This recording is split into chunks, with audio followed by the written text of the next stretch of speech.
फिर से एक नई प्रॉब्लम। पर मैं जो हमेशा कहती हूँ, प्रॉब्लम है तो सॉल्यूशन भी है। So hi everyone, Monica Singh this side and welcome back to my YouTube channel. So किसी ने कमेंट किया था कि छोटे बच्चों को जब हम लिखना सिखाते हैं, स्पेशली इन हिंदी, कैसे हम स्टार्ट कर सकते हैं? क्या आपको भी जानना है? देखो, मैंने हमेशा कहा है कि पैटर्न कोई भी बुरा नहीं होता, चाहे वो दादी नानी के जमाने का हो, चाहे वो आज का लेटेस्ट पैटर्न है। सो बस डिफरेंस क्या है कि डिफरेंस ये है कि पहले जब हम भी और हमसे पहले के लोग भी जो पढ़ाई करते थे ना, उस टाइम पे इतनी सारी एक्टिविटी बच्चों के लिए नहीं होती थी, जो मैं हमेशा कहती हूँ। सो एक पैटर्न चलता रहता था, एक राइटिंग पार्टी होता था, खेलने कूदने के नाम पे कुछ ही गेम्स होते थे। तो किसी भी पैटर्न को, वो जो हमारा चल रहा था कि सबसे पहले हम स्वर लिखना सिखाते हैं, फिर हम व्यंजन लिखना सिखाते हैं। बट अगर मैं आज की बात करूं, तो आज के टाइम पे अगर हम पैटर्न को चेंज कर दें, आज हमें पैटर्न चेंज करना है। किसी ने कहा कि छोटे बच्चों को हमें कैसे शुरुआत कर सकते हैं, हिंदी की लिखना सिखाना कैसे हम शुरुआत कर सकते हैं। वही मैं आज आपको बताऊंगी। लेकिन जो मैं हमेशा कहती हूँ, वीडियो को पूरा देखोगे तभी किसी चीज को समझ पाओगे। ठीक है। सबसे पहले अगर हम बात करें, सबसे पहले बच्चों को हम दो रेखाएं सिखाते हैं। अगर हम हिंदी में बात करें, क्योंकि हम हिंदी बोल रहे हैं, हिंदी का पीरियड है, तो हिंदी में ही ट्राई करो बोलने का।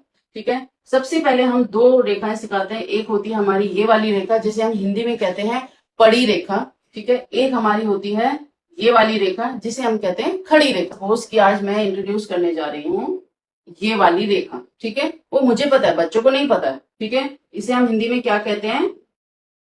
खड़ी रेखा। ठीक है। इसे हम हिंदी में कहते हैं खड़ी रेखा और इंग्लिश में कहते हैं स्टैंडिंग लाइन। पैटर्न तो यही होगा, बस लैंग्वेज आपको चेंज करनी है। हिंदी बता रहे हो तो हिंदी में बोलो, इंग्लिश बता रहे हो तो इंग्लिश में बोलो। ठीक है। अब हमने इंट्रोड्यूस करने से पहले क्या करना है? इंट्रोड्यूस करने से पहले, जैसे कि आज मुझे ये इंट्रोड्यूस करनी है, लेकिन हम बच्चों से क्या कहेंगे? आज हमने प्रेयर करी, प्रेयर करते टाइम क्या हमारी पोजीशन थी? आप बच्चों से क्वेश्चन करना।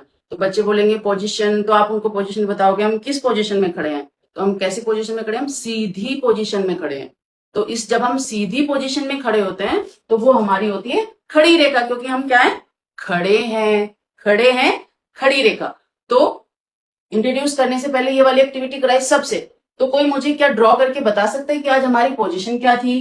तो कुछ बच्चे करेंगे ऐसे, कुछ टेढ़ा मेढ़ा भी करेंगे। ठीक है। कुछ नहीं कर पाएंगे। ठीक है। तो पहले आप ये ऐसे इंट्रोड्यूस करना, फिर आप कहोगे अच्छा, जब स्कूल से जाके रात को जब हम टायर्ड फील करते हैं और हम सो जाते हैं, है ना, जब हम सो जाते हैं तो कौन सी पोजीशन होती है?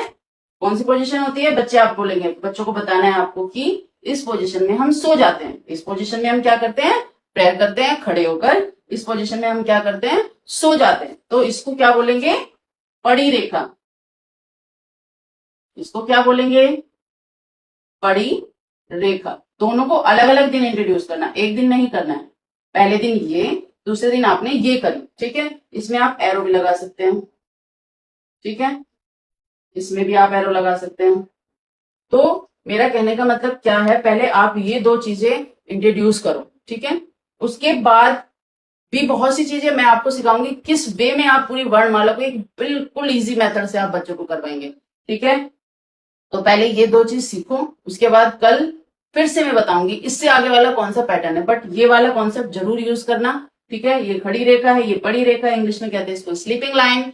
तो आप एक्टिविटी के थ्रू करवा के देखना। उसके बाद इसकी वर्कशीट है, जो मैंने ऑलरेडी अपने इंस्टाग्राम पोस्ट पे पोस्ट की हुई है, इंस्टाग्राम पे।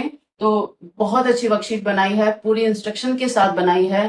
पूरी मैं नोटबुक प्रिपेयर कर रही हूँ, जो मेरी प्रिंट होने वाली है। तो मेरे इन सब चीजों के कॉन्सेप्ट से क्लियरिटी पाने के लिए क्या करना है, पहले तो फॉलो करिए, पूरी वीडियो को देखा करो, फिर कुछ के साथ शेयर भी किया करो। जो मैं हमेशा कहती हूँ, बी हैप्पी।